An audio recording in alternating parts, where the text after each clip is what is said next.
This is Theoretical Thrills, the podcast where three hosts pitch original theoretical rides and attractions based on things they don't own.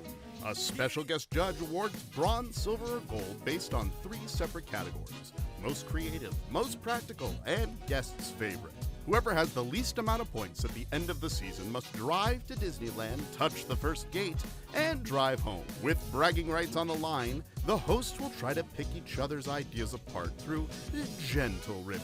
So sit back, relax, and stand clear of the moving doors as we present Theoretical Thrills.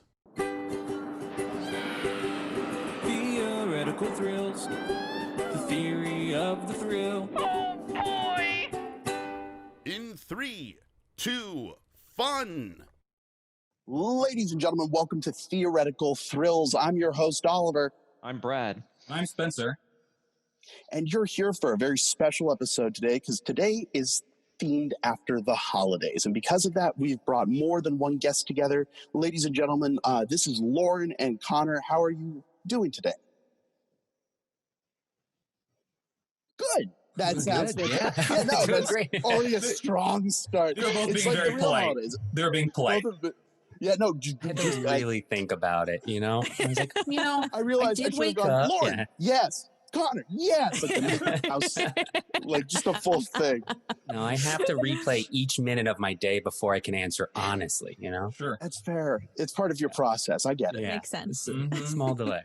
So let's start with you, Lauren. Lauren, what is your relationships to theme parks and the holidays?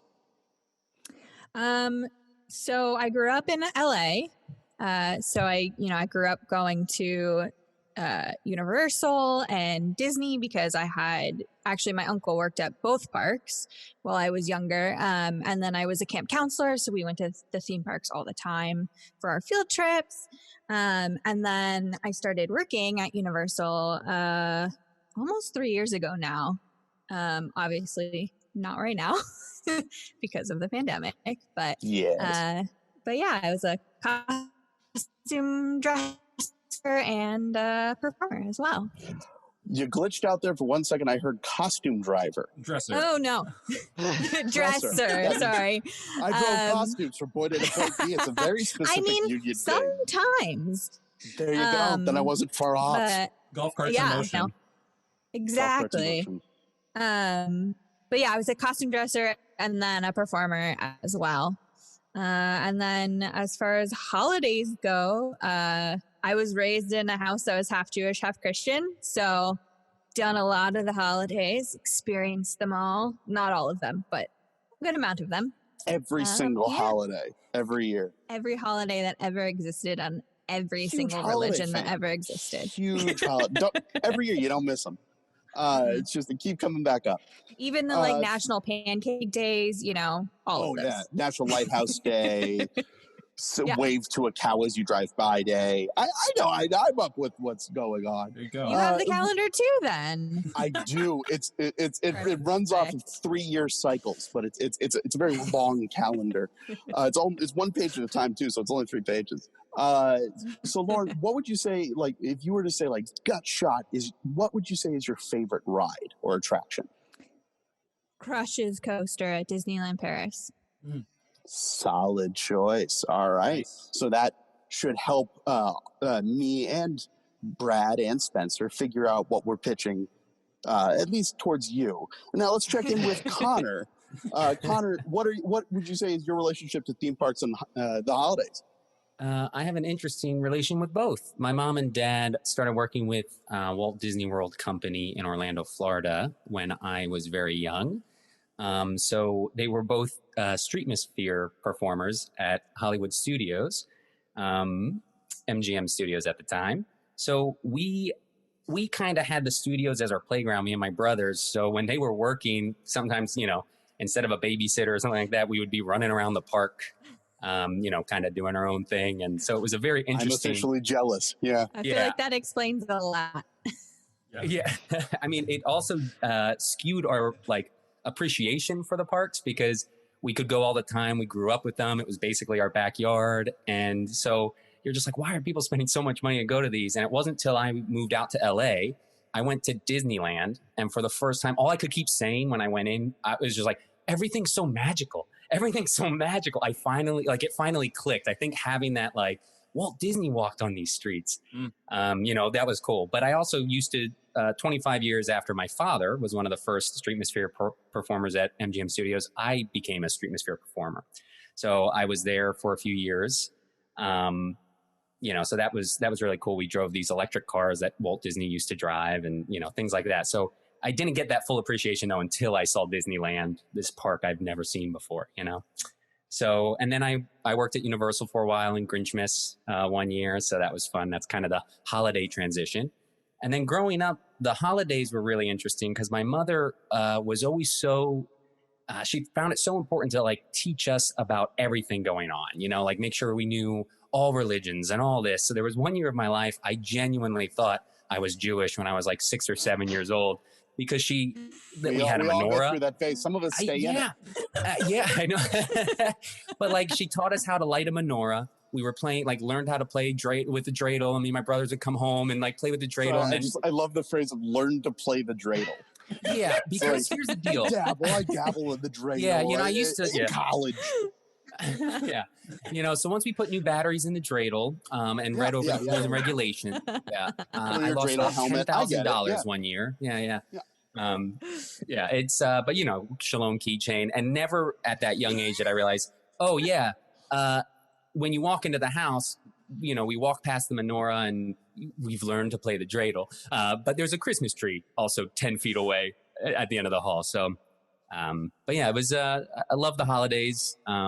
And I love the theme parks. I've grown to love the theme parks after the years. So awesome. And what would you say gut shot is your favorite ride? If I had to choose, I don't know why, but when I first went out to LA and I first saw Waterworld, it's more of the show, less of a ride. Yes. But yes. I used to do stunts. I loved the show. It brought everything together for me. And so I'd probably have to go with Waterworld if I'm put on the spot. Of course, the 1 week I don't pitch a stunt show. Yeah, I was going to say. We have someone who's an avid. I would argue that Waterworld is like my favorite theme park show of the entirety of theme parks. It's the fact that it's so removed from the movie and so specifically its own thing.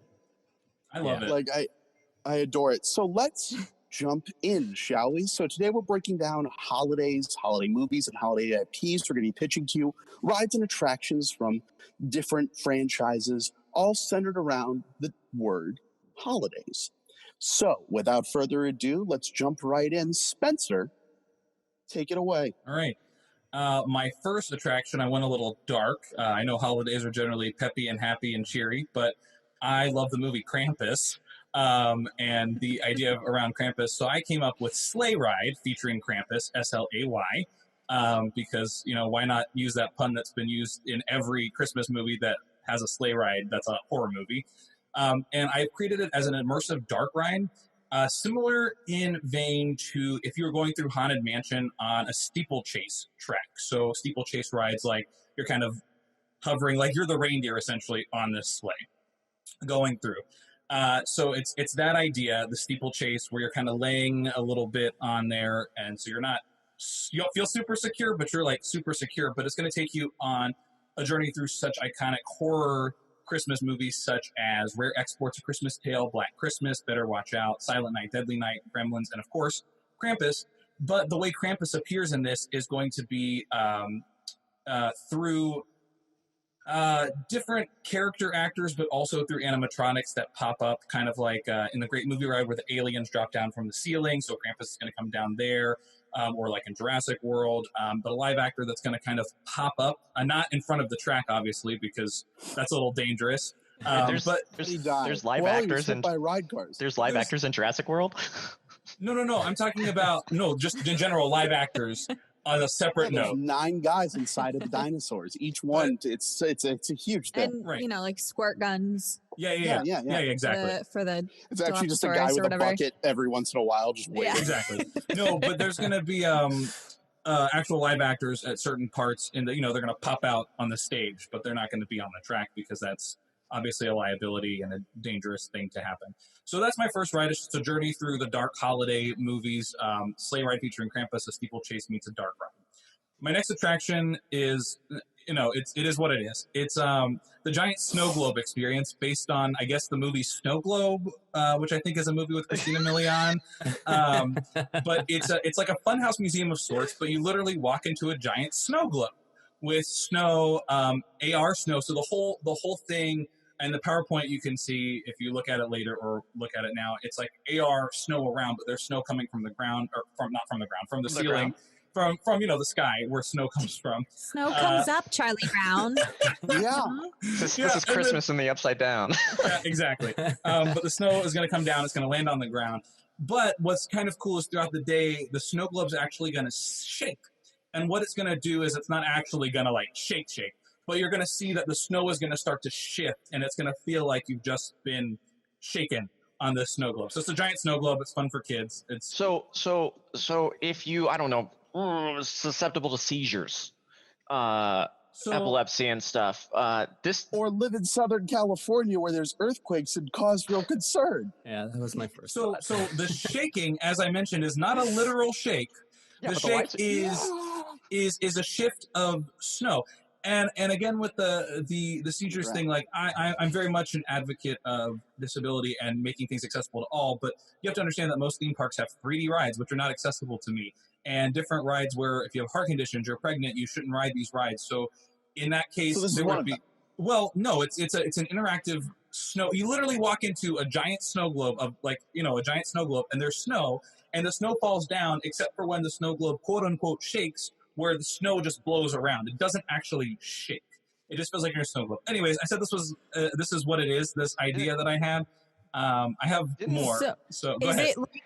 Is it like an indoor snow playground essentially? Yes, except for it's like outside as opposed to inside, but it's a cover. So it's a giant magnifying glass. Well, no, it does. No. So the AR is around the screen, so they're not using glass. It's an AR raft. So the whole screen is AR on the inside, so you don't actually see the glass. It's not glass. So to answer her question, yes, it's an indoor experience. Yes, it's an indoor experience. Yes, but it's just standing outside. It but gives you you the inside. illusion that you're outside. Correct. Yeah. Correct. The same way Biodome. You explained it exactly the way I tried to. Yes. Correct.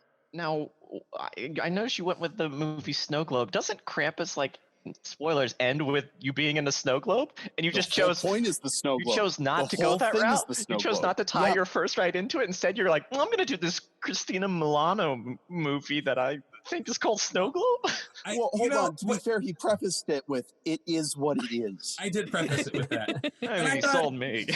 I thought, it'd be a different attraction as opposed to combining all of my ideas into one, which leads me to my next idea, because I've got several. I was really excited about holidays, y'all. I really have a lot. So the next one I have is what I call FAO Schwartz Live, which is not a show per se. It's literally a replica of FAO Schwartz, except for throughout the day there is the big piano scene with Josh and Macmillan that kind of happens throughout the day, like a little 5 to 8 minute show inside the store. So you can purchase items like toys and candy and all this, but there is a little like interactive show. That's all it is. So it's literally just FAO Schwartz. Yeah. Yeah, FAO Schwartz, but it's located anywhere. It's literally a replica of FAO Schwartz. But I wrote it's almost like a mall kind of thing. Kids can create their own candy cane flavors and they can see it get made. There's a mall Santa and a 7-minute live show with the giant piano from Big recreating the scene multiple times during the day is specifically what I wrote. So it's like. Did you ever go to FAO Schwartz? No, I've never been.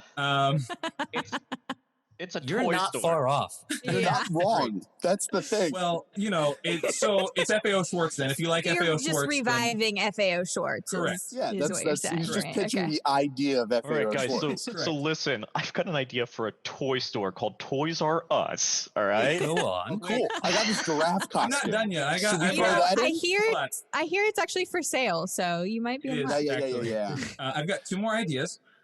So the next one is Whoville School, or Schooville, as I thought of calling it, which I thought was really weird, but Whoville School, which is sort of like an expanded Grinchmas in a way. It's an interactive experience where kids and adults alike can spend time in the neighborhood of Whoville interact with the Who's, and learn how to become the most Whoville Who in all of Whoville, including tree lighting ceremonies, the kid-friendly roast beef carving, because obviously no knives, but for kids. But even going to Whoville Elementary and learning what the Who's learn. And this is like an immersive land area, like a Curious George Goes to Town, or like how Universal did Grinchmas in 2019, where it was like that one area in the center place. Yeah. So that's the idea. But it's another experience where families can go together and like learn how to be Who's or learn about Who's. There's videos where you can watch different episodes of the show. You can go to the library and read different books about the Who's. Horton Hears a Who, How the Grinch Stole Christmas, all these different. Right, so it's just a little fun indoor-outdoor immersive land experience about Whoville. Brad, I'll let you take this one. So first off, you wanna choose an entire, like, really go deep into this property for something that Universal has been backing away more and more each year. You know, I really love 2019 Grinchmas as your description, and 2019 There's been another Grinch movie. which was great actually. I really love Dr. Seuss as a property. I really enjoyed the movie. I'm sorry, I really enjoyed it a lot. Also, while you're Horton Hears a Who, like I also really enjoyed that movie. No, it's the same Who's. They're just different characters, but they all live in Whoville. So the Who's have a book about this. The point is, it's Whoville School. My canon is that those are our cousins in the jungle of Newell on the other side of the snowflake. Exactly. See, there you go. So you can be any Who you want to be, right? Oh, don't you dare take that as a justification. Any Who you want to be. You can be any Who you want to be. As Horton says, I meant what I said, and I said what I meant. An elephant's faithful 100%. That's also, not the quote I was thinking of, but correct me if I'm wrong. And this is just a blanket statement here. While it's fine for like the photo ops and for the Who performers, isn't the whole point of Whoville and the people that live in Whoville that they live almost obliviously and incorrectly to the point of the piece?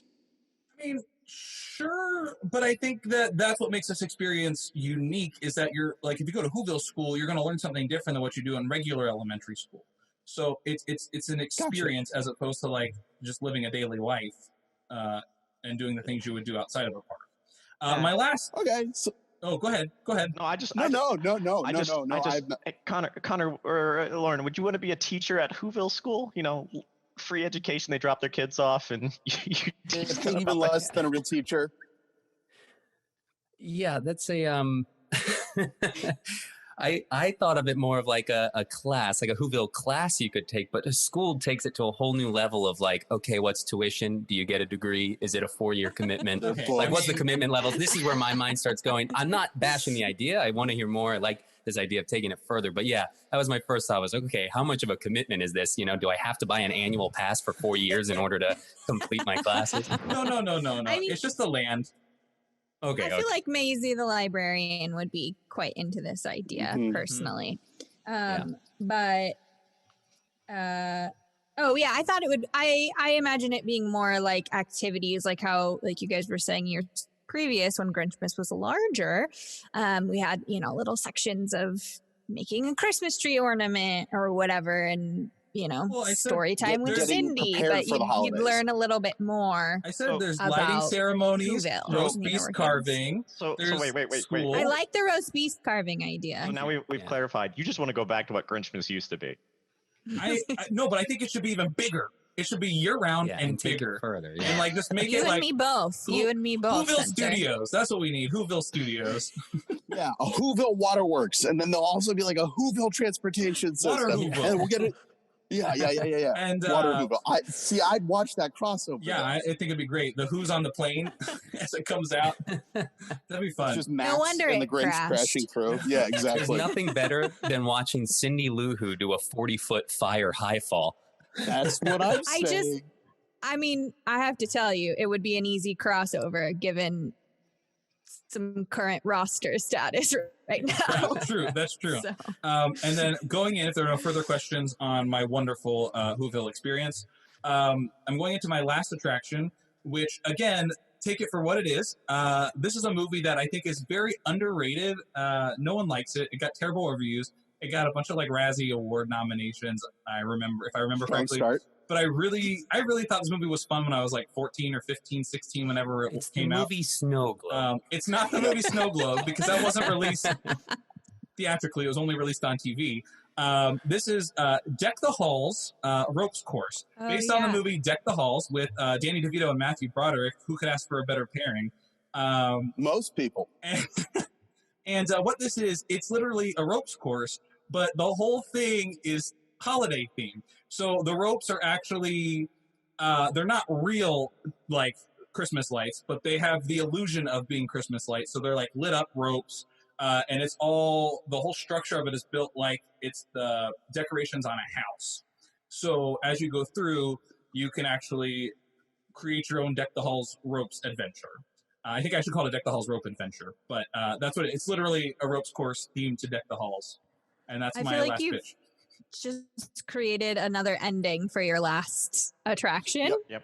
It's all one ride. Yeah. Well, what a great ride this whole thing would be. Sounds like what, Betty's house would be, a mess of lights and climbing all over the place. And I'm not against it, but I think it's an extension of your last idea again. Yeah, I guess I could see that because also the Snow Globe could be thrown into there. FAO Schwartz could be like the Whoville Mall or something. Or just the shop exit at for the beginning. ride. Because I guess that's true. But then the only thing that wouldn't necessarily fit is the Krampus Dark Ride. That's its own. Which, if memory serves correctly, is just the ending to a bunch of other Christmas movie rides. Yeah. Huh? What? You Great. No, we're good. We're good. You listed a bunch of horror. We're good. It's a bunch of horror movie rides, and then Correct. Krampus is just at the end. No. I said throughout. Okay. Is it Santa? Because it's sleigh ride featuring Krampus, which means Sounds like a Krampus is background. not the star. Yeah, this is your escape clause. I did say throughout, right. though. I did say throughout. I know for a fact I said that. All right, so You did. Connor I'll and give you Lauren, that. Thank you. Yes. do you have any questions about the attractions and rides you just heard? Oof. I will say, with that woof to start off, I like where your head's at, Spencer. I do. I liked a lot of this stuff. This snow globe one, the AR.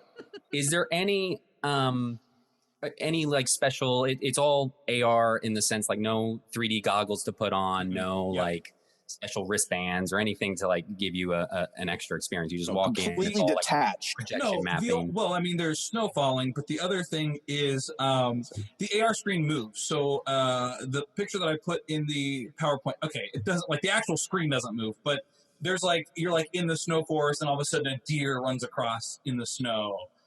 So it's like There's a whole forest? the snow forest. It's just a big round globe TV. If you see the I was picturing it's literally just a big round globe like you're at an observatory without any of the seats, and then there's just a bunch of dirty snow beneath you. Well, sort of it is, but it's like a 360 AR. It's like a 360 AR, like Reflections of China, 360 degree Epcot. I don't know why I keep doing this as if we all know this means 360. No, it's helping us This is a visualize it. For those of 360. you who are listening, he's just moving his hand around to describe a sphere. In And then a circle. the snow globe. So it's a snow globe, but the AR screen wraps around, as I did mention in my pitch. But there is movement to it. So as you go in, you can be playing in the snow. You get the snow atmosphere, but then you do get the interactivity of you see a deer run by, and you can be like, "Wow, a deer!" or whatever. Like snow falls in the AR screen. And Real deer. Wow, a deer Yeah, on you had- TV. Yeah. Is there anything inside the snow globe besides the snow and the people? The snow forest. The AR But screen. that's on the walls. Yeah, the AR screen on Like, the walls, and then the snow Inside, falls. like in most snow globes, there's like a thing. house. Yeah. Or, some structures. I mean, there can be. I just assumed that like the people. I just assumed that like the people. Man. The people were the thing. People were the structures. Yeah. Okay. I want Okay. to point How out and be many- clear right now. When you guys score at the end of this, it's our original pitches. So when he's trying to fix his pitch right now, Oh, this okay. does not count. No. Hold on. The 360 AR, I did say it's AR, and I did this motion when I said it. And also, the picture in the PowerPoint has deer in the snow, so that clearly was also We're pre-planned. talking about the house in the center of the snow. I said there was nothing. I said the people. Guys, Guys, I feel like we're jumping in on this. He said take it or leave it. Yeah. Just saying. Sorry, it is what it is. It is what it is. You want to have some kind of mystery to the experience also. Okay, then just two key questions for me for the snow globe idea. Mhm. The snow, what do you picture that being, the physical material of the falling snow? Is it fake snow? Is it plastic? Is it what, bubbles? What are you thinking? Yeah, it's real snow, and it's like production snow. I did Christmas Carol once, and they had it snow on stage. So whatever that was, it wasn't cheap plastic, and it wasn't obviously real snow, but it was like the snow that you might find. I think LA has like Snow LA, that's like an actual attraction. So like whatever that snow is, it's like fancy fake snow. Cool. And then what's the Fancy guest capacity that you're imagining for this? Sure. How many people are allowed in 100. at a given time? I didn't really think there was going to be a limit to this, but now I'm thinking that there might need to be. I assumed that this attraction would be more of a lower priority for people, and it's more of like, oh, kids can go hang out for like 20 minutes or whatever, run around like Curious George Goes to Town, or the Kid Zone play. It used to be, I guess Curious George, it was 5 or whatever. But like this area where you can kind of come and go, as opposed to it being like a timed attraction or anything like that. So I didn't really think of this having a big want or need as far as we can guest tell. capacity. So I was just thinking it'd be like kind of like a museum or like an art exhibit. You just kind of come and go as you please. Okay. All right, so those are Spencer's pitches. Feel free to lock those up in your brain grapes. I certainly will not be forgetting them. Brad, in tradition, go ahead. All right. Now let's get to the real presentation here. All right. So we're going to go ahead and start off holidays. All right. Christmas, Hanukkah, all that. The first thing we're going to do as you enter my zone is a Christmas market, very similar to that seen in Germany, Cologne, Germany. They have them spread all out there. Kringelmark. You can buy Glühwein, nice warm beverages that you can come in like nice little keepsake ceramic mugs. Each little Christmas market in Germany has they have their own unique little mug and stuff. So it's a way that you could sort of promote, like maybe there's a couple different booths of Glühwein throughout the area, and they each have their own specialized mug. It sort of promotes that idea of, hey, buy another drink and you'll get a different mug to take home like a little keepsake. And so it's going to have all sort of arts and crafts. So that's my first sort of little area. It's going to be like a food market. That's where it's going to be a beverage. It's going to be all these nice little booths and stuff that you can walk around and explore. And that's what you're going through to get into the main attraction and rides. Yes, Spencer, you have a question of what a market is. I do have a question, not about what a market is. I'm just wondering if FAO Schwartz replica is getting such bad a rep, then why is a replica of Kringelmart getting because FAO no rep? FAO Schwartz is a toy store. FAO Schwartz is a toy store, and the Christmas market's an actual thing that's a holiday seasonal thing. But my FAO Schwartz had candy canes and the scene from Big. Your Honor, the defense rests. No. Brad, all continue. Right. So that's you're gonna go in now. The first big attraction that you're going to see is one of my personal favorite holiday movies, combined with one of my personal favorite shows that sadly no longer exists. Ladies and gentlemen, I present to you the Ernest Saves Christmas show. You jerk. In the style, it's a stunt show, but in the style of the Bill and Ted show. Okay. So it's going to have the humor of the Bill and Ted show because it's Ernest. So we're going to have some of the stunts, the slapstick comedy of stuff that is Ernest from Ernest Saves Christmas. But I'd say it's going to be like the Bill and Ted show, and that we're going to have a lot of references to other Christmas properties as well, as Ernest is on his goal to save Christmas. So Jingle All the Way. I mean, we've got to have the chase on Jingle All the Way for that action figure. We've got to have the elf. You've got to have Elf where he just stumbles upon. He's going to get the big pancake thing filled with candy and sweets and everything. That's just awful. Specifically going to have the part in Ernest Saves Christmas where he's the snake wrangler, because you got to have that. It's a classic Ernest.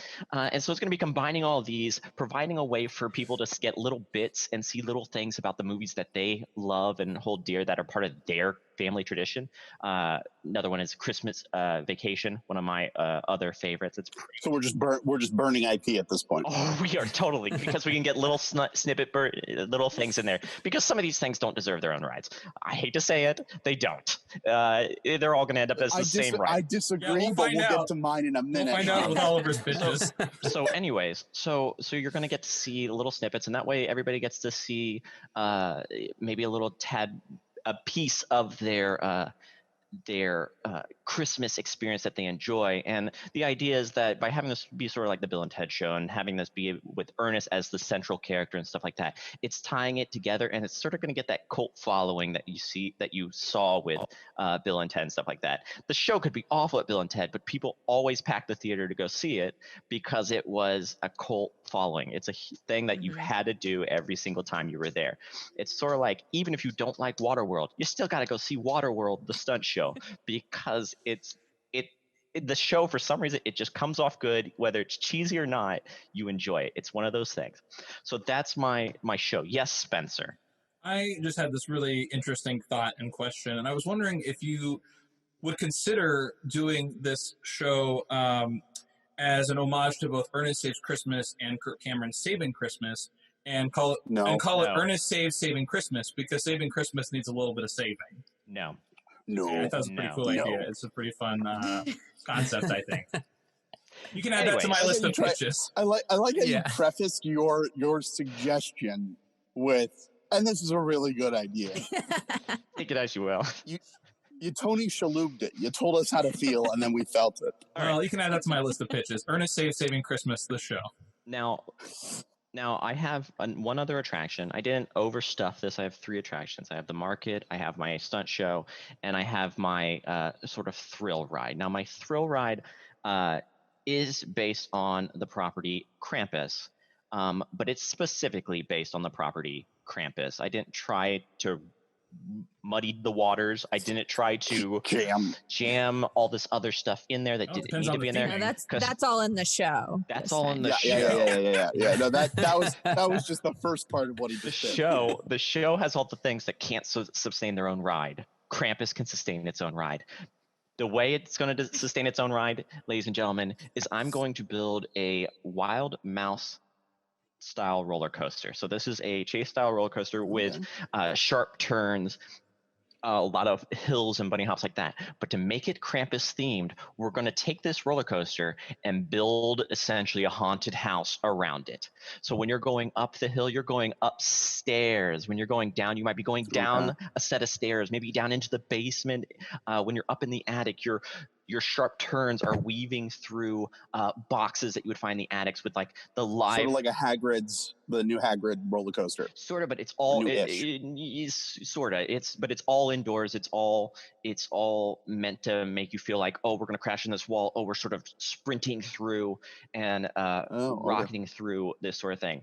So it takes the problem I have with one of the problems I had with Spencer's Dark Ride, other than that it included 20,000 properties, was that it was also a dark ride. So he specifically is going on it that it's slower. Yeah, you're in a steeple sort of format, but you're slowly going through it. Mine is, I'm going to have the drops. I'm going to have the hills and stuff like that. I want to see like there's going to be a hole in one of the floors and you're just going to drop through it down to a couple floors and be in the kitchen or be in the living room and that sort of experience. And so that is my Krampus coaster. So you're going to see Krampus sort of hunting. It might pop out and do jump scares.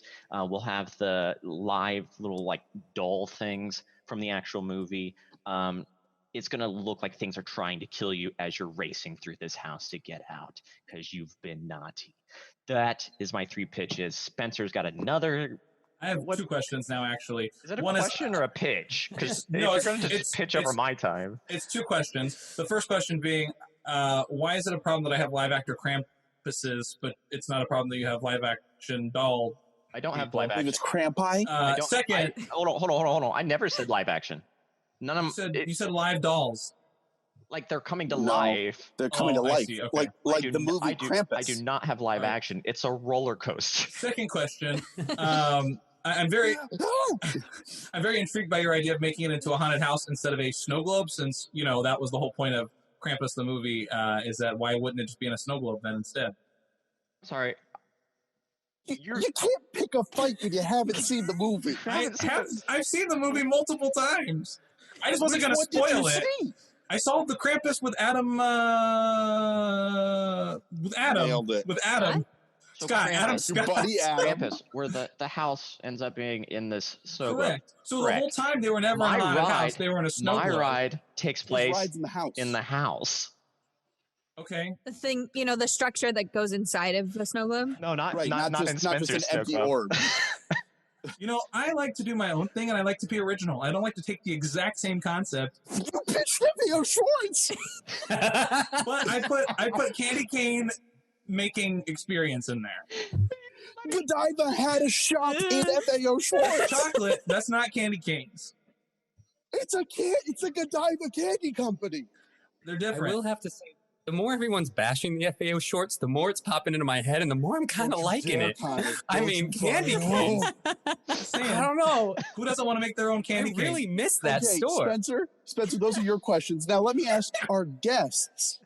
Do they have any questions? Lauren and Connor, your thoughts on the 3 attractions that were just pitched? Yeah, Brad, I have a couple questions. One, how come it's in the house and not the snow globe?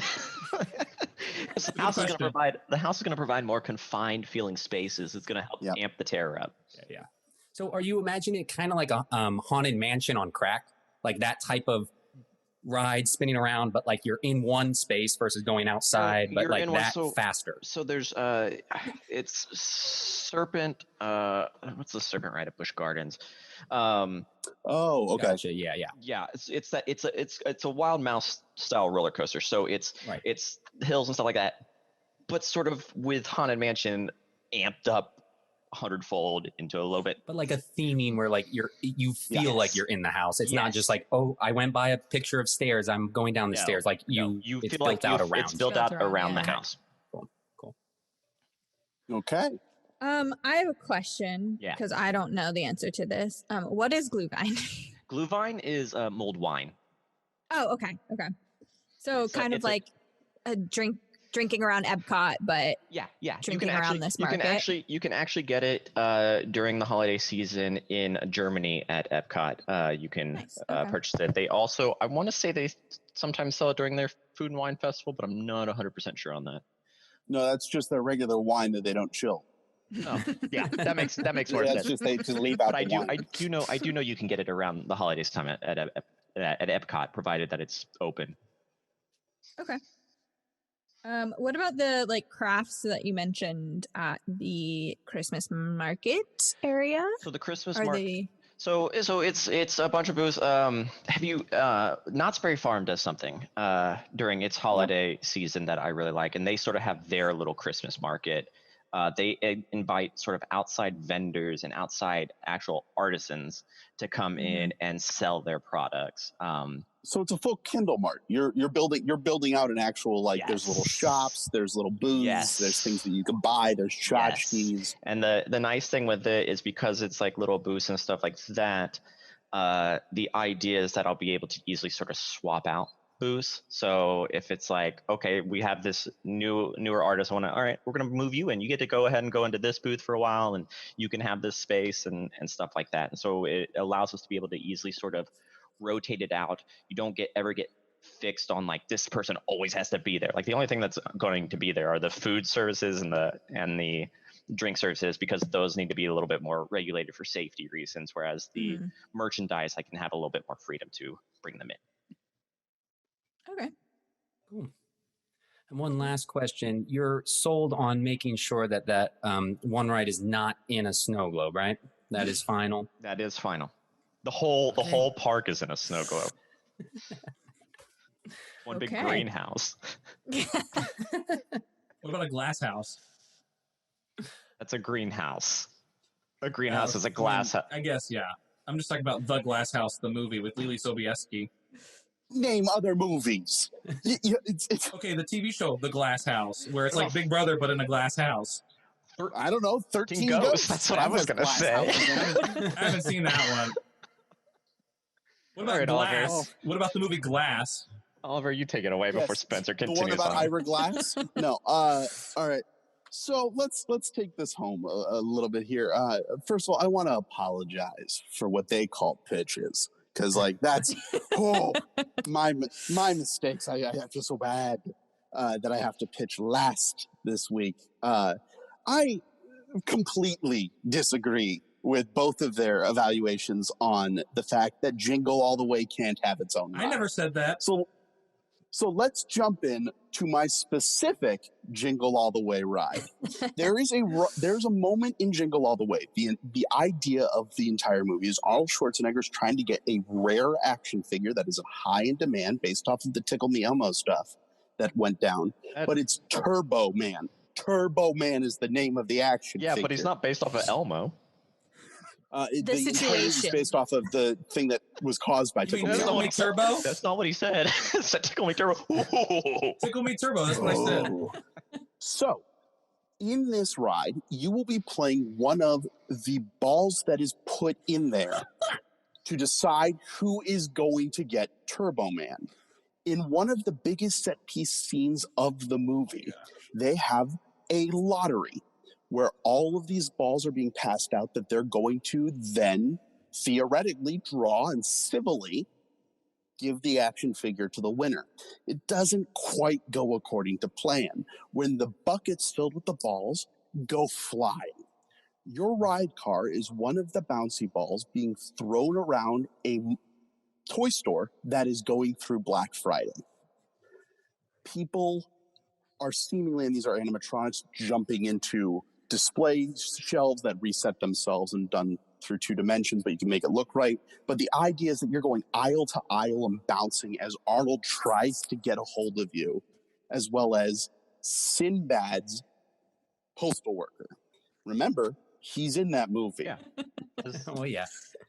So this is the ride. The ride is a mixture of almost a Who Framed Roger Rabbit style spin ride, but with a little bit more sporadic bouncing back and forth. Not quite my Crossfire, the ride pitch, but yes, Brad? So let me get this straight. You have this movie, this entire movie, and the part that you thought was like designed to be a ride was the ball drawing thing, not the part. The over 3 minute scene filled with some of the most. Not the parade when he actually puts on the suit. Correct, and flies in and gets him as he falls. Spoilers. No. Okay, spoilers. I've never seen if you know how to operate. Okay, so here's the thing. I thought about bringing it outside to the parade. In order to bring it out to the parade and have that big moment in the middle, if you're going to do a Christmas parade, I can get that that's the thing that you want to do with Turbo Man. But the thing that I found so specifically fun about that movie is the sheer disregard for safety as people go flying left and right. There are boxes exploding. It's literally chaos over bouncy balls. At the end of the ride, the middle console of your bouncy ball opens up to reveal one of the bouncy balls that you could trade in to get your own Turbo Man at the front shop. So this is sort of my idea of the ride for Jingle All the Way, the ride. Now, let's continue. Do I have any questions on that? Do you have to pay for the Turbo Man at the end of the ride? Oh, absolutely. It's like an Ollivander's fake out? Yeah. So I want to go back real quick. The reason I only did a small portion of Jingle All the Way and did not commit so much to it is in honor of Phil Hartman, who was murdered. Yes. And so I didn't want to tarnish his respect by, I don't know, making you a ball and bouncing around. Look, I might just be a simple caveman. I'm not used to your fancy ways. No, it's it's a thing of that one scene is so chaotic and so memorable, especially with Arnold Schwarzenegger being covered in people and shouting at the camera with no coherency. It's primed for a ride like that. And frankly, I haven't really seen Christmas rides centered around shopping chaos. Because shopping doesn't take place on Christmas. It's a holiday. But it's a huge Black part Friday of is a holiday back then. Christmas. Is this a dark ride? Yes, Connor. No. What is it? It's an extreme bounce ride, basically. Okay. It's a Okay, that's what I thought. I just was making sure that I didn't miss it. It's a bounce ride with screens. Got it. Yeah. Now, like how many people have the chance? Like how many, one in every X amount of people? Each bouncy ball should fit 4 people. The balls are different colors, and ideally the one that is chosen, you're going to be passing by other cars as you go through. So you have that feeling of the recklessness, but the track's just laid out in a way that we can actually have cars going over each other just based off of the way the track's formed. So you actually have that chaos feel to it. Rider capacity at any point in time, you could probably hold up to 54 people plus a handicap So is car. it one out of every 54 people have the chance to win the doll and buy the doll? Or is it one per no, car? Every car has the option. It's think of it a little bit more of the lightsaber experience at Batu, where it's like, yeah, come enjoy this ride. It's a long shop thing that you just spent $300 for, but come enjoy it. In this case, you could walk away. You still get to ride the ride, but if you want to take home your own Turbo Man, you can. Gotcha. Because here's the thing. I realize no kid today is probably going to be wanting a Turbo Man, much less even remember the movie. But it's definitely that nostalgia niche window that I think is fun. I'll take any other questions on that one. Will there be animatronic Schwarzeneggers popping out at you? Yes, 100%. Of like, there it is, the ball, but like done correctly. Wait, that was pretty solid. But size-wise, they'd have to be giant. Yeah. Correct. You're talking like King Kong level compared to you. Yeah. And you're gonna have multiple of these? Mm-hmm. Well, let's reevaluate that budget. I guess it's all going to the Turbo Man ride. Look, as I've consistently said throughout this entire podcast for the entire time, budgeting's not my problem. That's someone else's department. I come up with the ideas and pitch them. So, any other questions? Fantastic. Moving on to Christmas Vacation, the ride. It is not a small vignette. Absolutely not. The quest for the tree, getting stuck underneath the car or the logging truck, flying off of a snowbank and landing in the tree lot. The fact that the squirrel is busting through the entire house, leading to one of the best Chevy Chase monologues of all time. But this ride takes place in several versions of the vacation style car. You and your family get into the Griswolds? It's called the Griswolds is the name not of it. Grindelwald, Yeah, that's Harry Potter. It's a Harry Potter car. Give me trouble for not knowing Turbo Man. I know. Well, it's called Turbo Man. The Griswolds car, the station wagon. So you're going to be driving to get the perfect tree. During this entire expedition to do this is a dark ride. Think of it of a faster version of the Peter Pan ride. So there will be swoops, there will be dips, but the key to this entire experience is the way that the car is on the track. So the car itself, fitting a full-size car is going to be a difficult part. Yeah, what type of car is it? I believe it is a fast one. No, it's a. I believe it's a like the old long backed Suburban station wagon. Thank you. Thank you. Same letters. We're all doing great. Same letters. You load into the station wagon where the front end and the back end will be chopped off, so you still have the ability to see a shortened version of that to make the actual ride car. But the general feeling of the car itself with the seat belts that click in is part of that experience. That is something that is crucial to it, because your cabin will not be open. You will be experiencing this ride through the windows, the front windshield, and the back windshield of this car. The reason for this is to allow for AR projection. These projection screens will move. They're not, the projection will not move. The screens themselves, which are made to look like the windows of the car, are going to move up and down as we need them to transition between scenes. So the beginning of the ride will start off underneath the logging truck. It'll give you some of that moment of like, I can't pass, I don't know if I can get through. And then you'll get out from underneath it. You'll go off of an off ramp onto a larger style track, coming back down to safety, getting the perfect tree. Then next to you, as you're going through, instead of the car just landing to safety, it'll continue through the moment of the sledding scene where we'll see just Chevy Chase's character coming down the hill next to you. You think that you're weaving in between the trees, but you're still in the car. That's via the AR projection. It eventually drops you off at the house. You see Julia Louis-Dreyfus making a cameo. It's the whole experience of Christmas Vacation put into one ride. That's my Christmas Vacation ride. Now, your Christmas Vacation ride just feels like Back to the Future. kind of. Okay, That's the motion that's ride. more or less what it is. Yeah. It's just Except it's on a track, it's on a It's track. so it's AR. actually moving forward. Yes. So the AR screens are embedded in the actual windshield and roll up windows. So that you are moving. There is movement to this piece. It is not a motion simulator. It is a ride.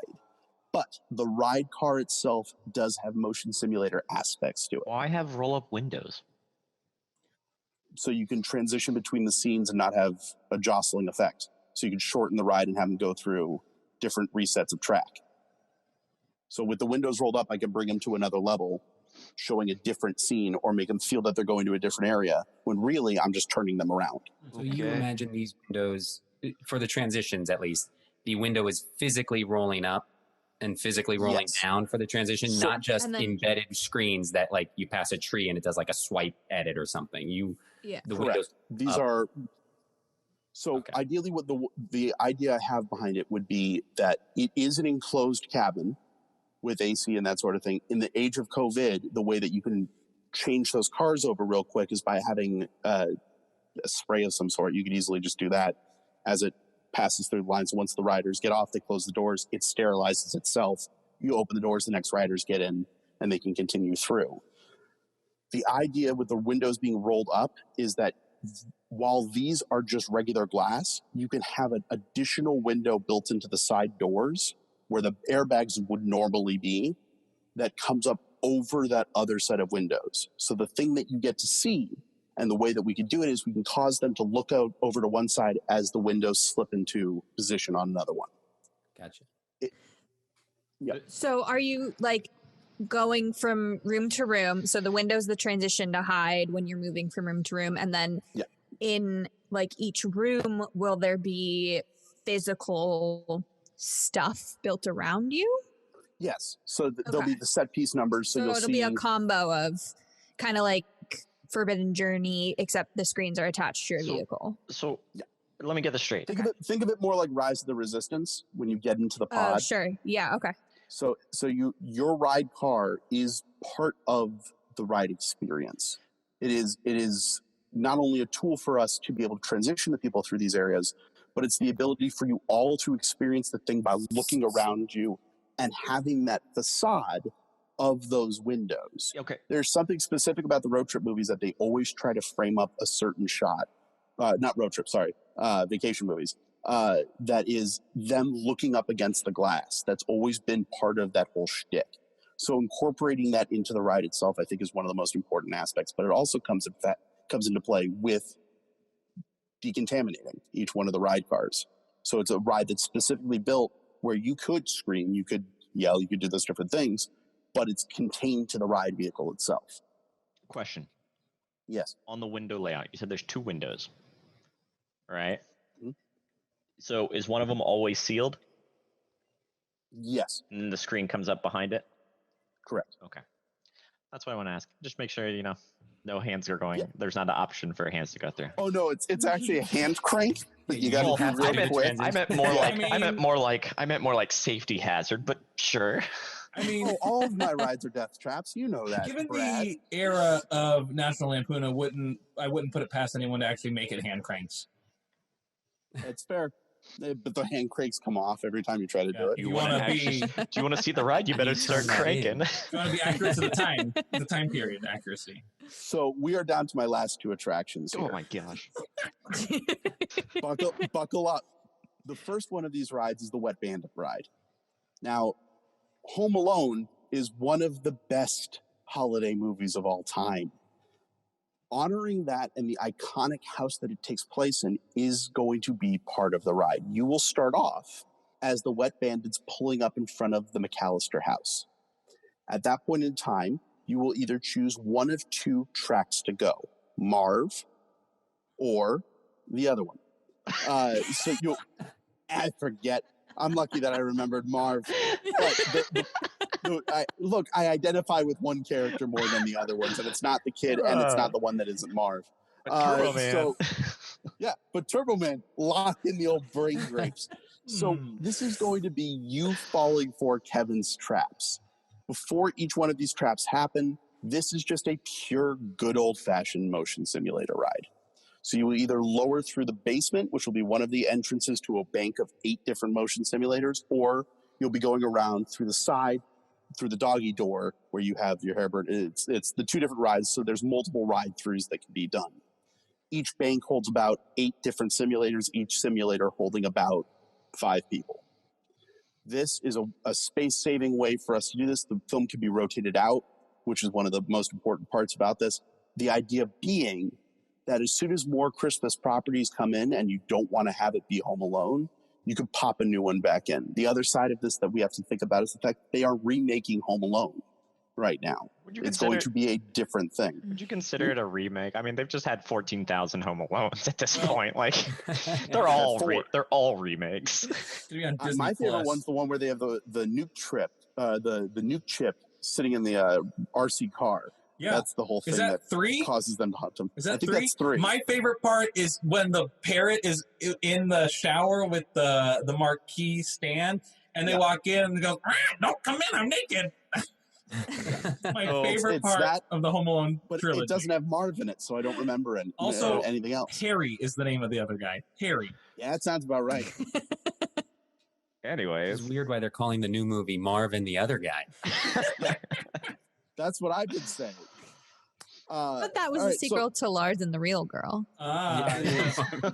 It's a loose interpretation of the canon. Got it. So that's literally as simple as it is. There's not much to it. It's experiencing the traps that Kevin McAllister has laid for you via 1 or 2 different perspectives, via Marv or whatever the other guy's name is. We just went over this. We literally just went over it, and I cussed, which is a bad all in its own. Yep, it's going to be out. Enjoy the edit. So finally, we have my last ride here. Wait, I have a question on that one. Yes. Are you in a ride vehicle for that, or are you walking through it? It's a walking like motion simulator type thing. So the floor will shake. You'll have 1 or 2 moments where it's basically ping ponging you back and forth. But for the most part, you're just standing there. So it's like Twister. Write it out. Yeah. Okay. Basically. Great. I was there opening year for Twister. Write it out when I was 7. So was I. Congrats. And what do you want, a medal? No, I just was like, at the age of 7, I was like, okay, here I am. And it was all downhill from there. What do you? All right, my final pitch here, and I'll wrap things up here, is a welcome to the party, pal. How could we talk about Christmas without one of the best Christmas movies of all time being Die Hard? Okay. Although Bruce Willis has his own opinions on whether or not it's a Christmas film, it's a Christmas movie. All right. Here's what's going to happen. You will be dropped off at Nakatomi Plaza. During the course of this party, you will be loaded onto a ride car and experience what, in my mind, is Bruce McClane, but it's not. It's John McClane, I believe. Yeah. So the point of this entire thing is that you're riding through the adventures of Die Hard through the Nakatomi Plaza. At one point in time, you'll have moments where this isn't necessarily the most family ride, because there'll be a giant cloud of cocaine you'll go through at one point. It'll just be powder, but it'll seem like Ellis's cocaine. But you'll be able to see through the different shenanigans that takes place over the course of the night while John McClane hunts down these people that have taken over Nakatomi Plaza, ending with a wonderful scene where you see the villain pass by you as he falls, Hans Gruber, and get to experience the movie Die Hard through this ride. Think of it as a mixture of a Mr. Toad's Wild Ride / sort of the way we get with Pirates of the Caribbean, in the way that it's just vignetted a little bit more and separated. It is not a water ride. to be clear. It is a office building ride where you're getting into a ride car. Wait, let me get this straight. You've taken Die Hard and you've just turned it into like one of the Kitty Dark rides. There's a lot of cocaine. The theme. I just have to say, this sounds like a Jake Peralta idea. Yeah, no, it 100% is. I like that it took all of your ideas. You have what 5, 6 ideas here, and it wasn't until you got to Die Hard that the people got to actually be the view of the hero of the story and not the villain. Yeah, well, first of all, the hero of that movie is Hans Gruber. He is just trying to make his own way in the world and go up against the system, and he is hunted down mercilessly by some cop.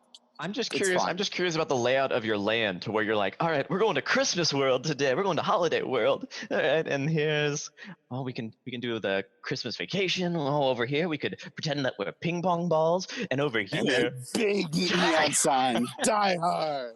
Which Nakatomi Plaza. Technically, Jingle All the Way, the ping pong balls are also not the hero or the villain.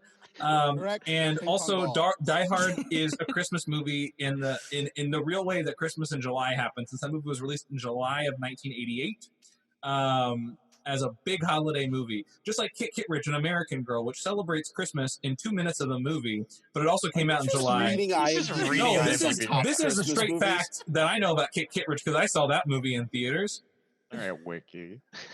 Do you have any more questions about my ride pitch and not IMDb or anything like that? I wikied Die Hard, but I knew Kit Kittredge. Thank you very much. Was it the question? Wanting to justify. Did you know in 1986, Phil joined the cast of Saturday Night Live and was on the show for a record of 8 seasons? Fascinating. Tell me more. No. Save for the I guess my question with the Die Hard ride is, I know that Die Hard is a Christmas movie. How, like, visually, though, would the Die Hard ride tie into the Holiday Land if you're doing, like, Nakatomi Plaza? So the entire story of Die Hard takes place during the Christmas party for the company that's working at Nakatomi Plaza. Because of that, there are a lot of Christmas decorations that are littered throughout the land, but for the most part, it looks like an office building or a construction site. You're just taking a normal ride, and you're just like, if I put up some Christmas decorations, this will be a Christmas ride now. Correct. Okay. Now, what do you imagine the pacing of this ride being, as far as just the overall speed and pacing? Is it, how much it ramps up, slows down? Is it at one constant speed? That sort of thing. Are you flying through a pile of cocaine at 2 miles per hour or 30? Yeah, it's a light drizzle of cocaine. Yeah. And that could literally be done with baby powder or a powder that is not allergenic. Talcum could be an easy answer to that. Although going through that with your eyes open, that would suck. I feel like fog might be a smarter idea for that.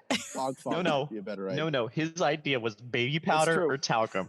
Breathe that in. Put on safety goggles. That's right. Yep.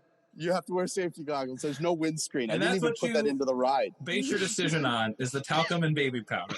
Right. To answer your question about how fast it is, I would say this is a quick ride. Not quite to the level of Rock and Roller Coaster, but it's definitely a ride with some speed. It's not a roller coaster. It's definitely I'd almost say closer to the Indiana Jones ride, where there are moments where you can catch your breath, but for the most part, it is a thrill ride. That's a big difference in speed. You also said Mr. Toad's Wild Ride meets a non-water version of Pirates of the Caribbean, and now you said it's not like Rock and Roller Coaster, but more like Indiana Jones. So can you clarify what it is? I want to split. And the thing is, I only have so much time to split this many hairs. Connor, does that answer your question? It does. Speed-wise? Thank you. All right.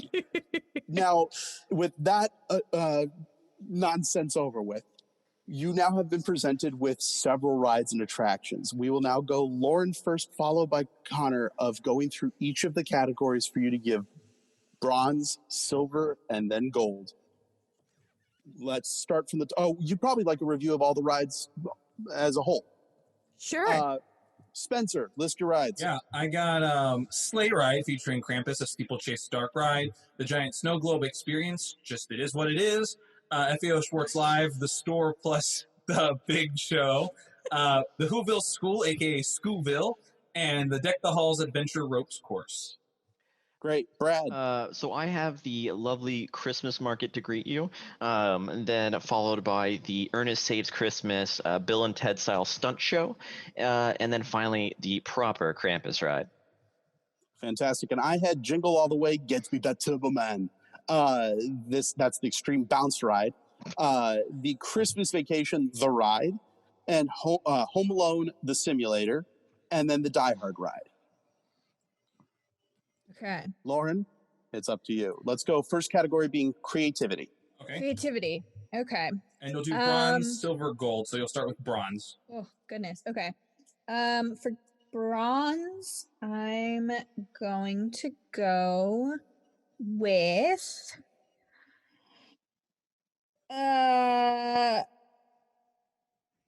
Jingle All the Way. I'll take it. Because it was a unique Oh, it's concept. unique, all right. For sure, we'll give them that. Lawsuit waiting to happen. And then for silver, I'm gonna go with. I'll go with the Ernest Stunt Show. Yes. Give him up points. Because I wouldn't necessarily put stunts and Christmas together, but it does make sense. The more I think about it. And then for gold, for creativity, I'm gonna go with the Christmas Vacation ride. Ah. All right. So the Ernest Saves Christmas show again. Yeah. So for the record, that is 2 medals, and Brad got 1 on that one. Connor, run us through your picks for creative.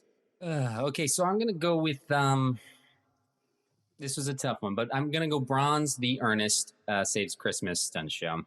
It's a good idea. It's a good idea. I would have scored it higher, but it's based on a lot of things that we've already seen. Like you said, Bill and Ted. So the creativity level of it was already been done before, but I like where you're taking with it, and I do like this idea of like high action stunts, and it can stay topical every year. So I'm gonna go with bronze. Silver, I'm gonna go with the Christmas Vacation ride. I like the idea of the windows, and some of that is unique. And for gold, I'm gonna have to go with Jingle All the Way ride for creativity. I think there is something so different and unique that it's like Honey, I Shrunk the Kids, where you are the object. As far as creativity goes, I think there's something really fun in not being the hero and being that bouncy ball. Now, whether it's topical and theming, that's a whole nother thing. But as far as creativity goes, is a solid idea. I really thought you were gonna go with FAO Schwartz. It's just so creative. It's just so creative. But there's a new attraction that opened up called CVS. It's based off of CVS's, and I was just like, it's already been kind of done, you know? Well, here's the thing. I also know there's categories for practicality and overall guest favorite, so, I'm not out of the game yet. You didn't even decide one of which brings me to the next category. Let's go ahead and deal with practicality. These are the awards for practical. Lauren, what are you feeling? Okay, so I have a question as to what we say qualifies as practicality. Does that include budget? Realistic budget? I would say realistic budget should be included.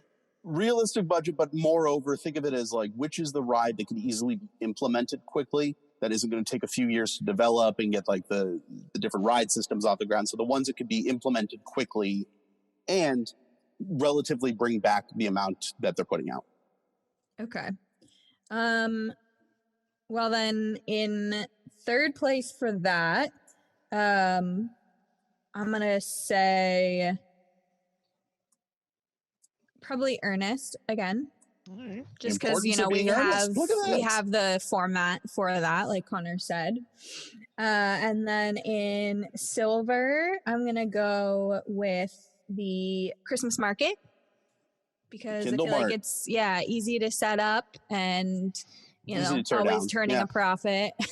It's important. And then for number 1, I'm gonna have to go with FAO Schwartz on this one. Yes, that's fair. Yeah, it's super practical. I've already got a business model for it and everything. Didn't they go bankrupt at some person got bought out? I'll take it. It's part of the attraction, we bought Brad. Yeah. Oh, okay. Congratulations, Spencer. You won off the idea of a pre-existing Toy Story. You know, some days I think of the creative aspects, and I also think there's other categories here: practicality and favorite. Why not go for the ones that I feel like I have a better chance at winning? Fair. All right, Connor, what do you got for practical? Practical, I know it got a lot of slack, but for silver, I'm going to go with snow globe.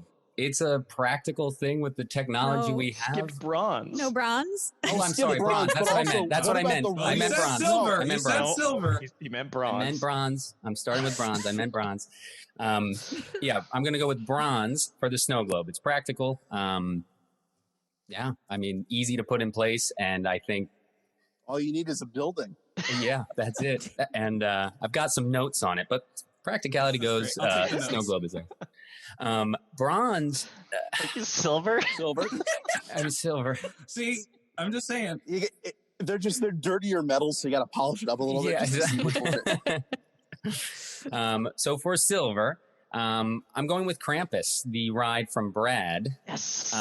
It's Fair. yeah, I think it's practical as far as the ride. Rides like this exist, but I think you have a unique opportunity with really setting it in the environment. That would be awesome. But number one bronze. No, I'm kidding. Number one gold. For practicality, I'm going with the Whoville School. Yes. I think they're the one thing they haven't done is dive deeper. I think you can, just like you drink around the world and you want to fill your passports, you can go around to each class and I got my snowflake thing. And at the end of going around, you can get your degree. As far as practicality goes, it is high up there with some real fun atmosphere entertainment there. I think Connor just is looking for more work. Yeah, I and was also gonna say, I if you're appreciate hiring the soon, job there. Yeah. You're both You're hired. just laying groundwork You're both at this hired. point. Yeah, but talk about low overhead, no new infrastructure. You're putting it in whatever your holiday decorations already are for the park. You can throw in sections and learning centers and all that. So yeah, I think it's practical. Gold for Whoville School. All right. What an upset, ladies and gentlemen. I know. Let's move on to guest favorite. Now, this is whatever tickles your fancy. This is what you got the most fun with. This is your picks. Bronze, silver, gold. Lauren, what are you feeling? Okay. I think. All three go to Snow Globe. It's fair. No, Yeah. we're just happy to be nominated. I get If it. only. Can you let me have the moment to build up the I tension? apologize. though? That's me. Come I on. didn't mean to spoil it. No. Okay, so if it's for me personally, Yep. that's what I'm rating on. Yeah, Okay. your three favorites. What you would Then want to see. I'm gonna go Schoolville for bronze. Whoville, Schoolville for 'Cause bronze. I can never get enough Whoville. So if we had it year round, my little heart would grow 3 sizes every day. Whoville's popular. That's all I'm saying. Oh, don't you dare hit that Have you jukebox seen and my get it to wall play. behind me? Oh, yeah. That Okay, should've been a and then giveaway. yeah, I know it's small from where I'm sitting, but it is all Grinchmas.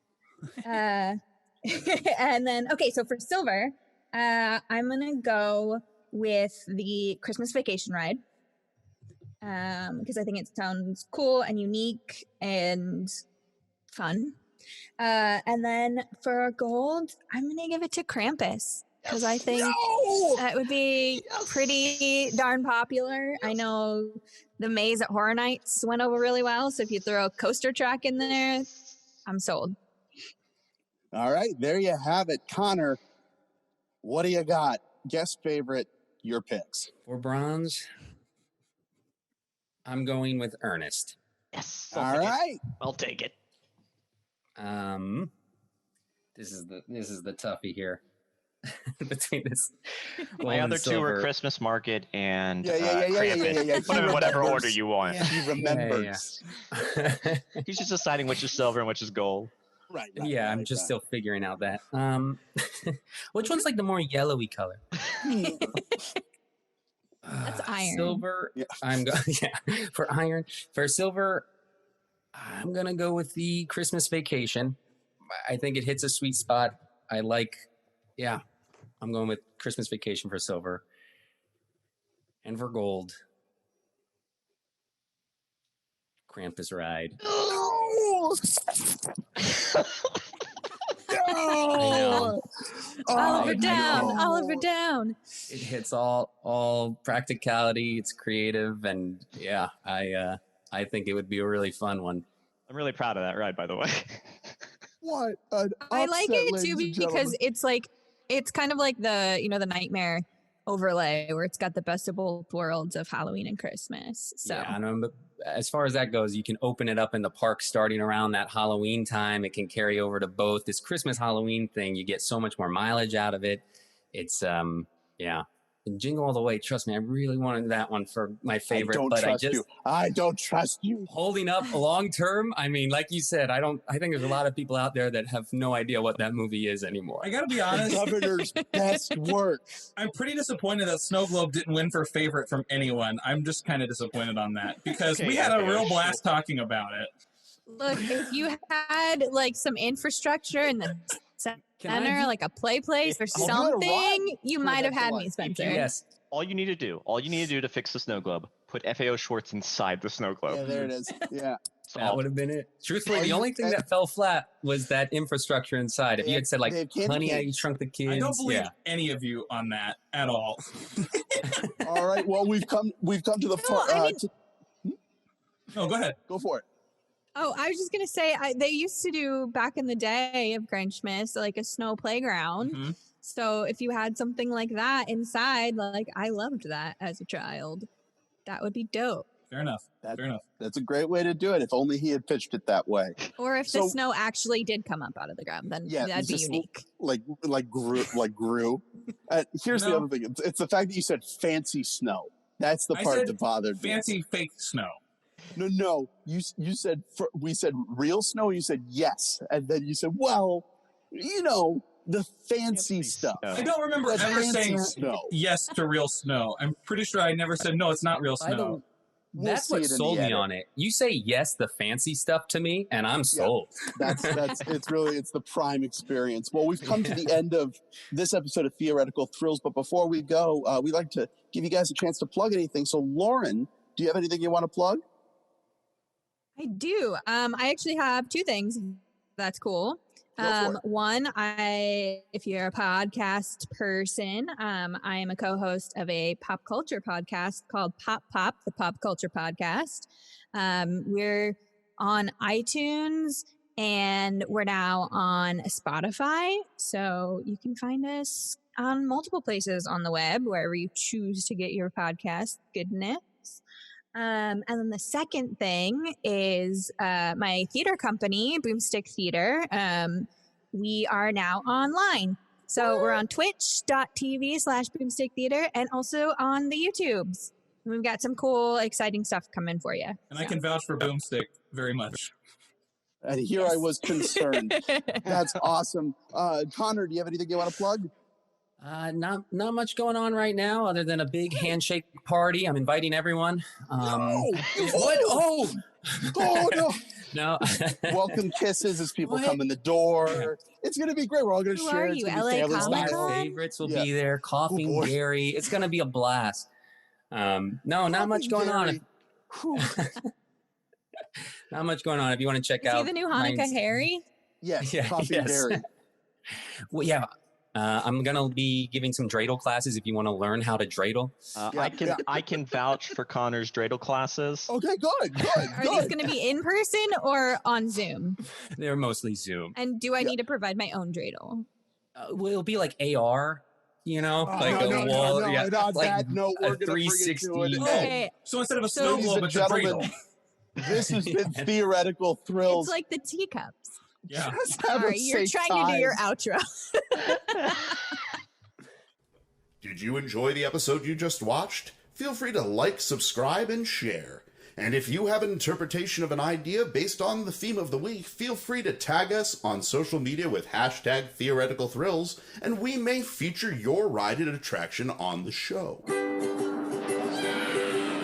Theoretical Thrills, the theory of the thrill.